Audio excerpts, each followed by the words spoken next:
RRB group D का एक और सवाल देखिए, 2/3 of the part of an item sold at profit of 6% और जो रिमेनिंग पार्ट है उसको हम 3% के लॉस पे बेच रहे हैं।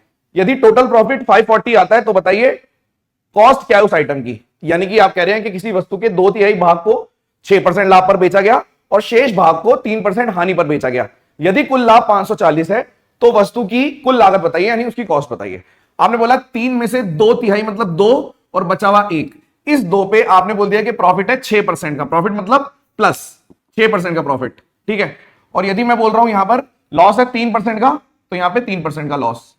अगर मेरे को ओवरऑल प्रॉफिट या लॉस निकालना है तो मैं बोलूंगा दो तरीके हैं, आप सीधा वेटेड एवरेज कर दो, 2 × 6 और 1 × 3। नेगेटिव क्यों है? क्योंकि लॉस था, डिवाइडेड बाय 3, तो ये 12 में से 3 चले गए 9, यानी 9/3, यानी कि 3% पॉजिटिव। तो ओवरऑल 3% का मुनाफा हुआ, प्रॉफिट हुआ, जिसकी रियल वैल्यू कितनी दे रखी थी? 540। तो 1% की वैल्यू 180, तो 100% की वैल्यू अगर निकालनी है तो आपको 18,000 हो गया, ठीक है।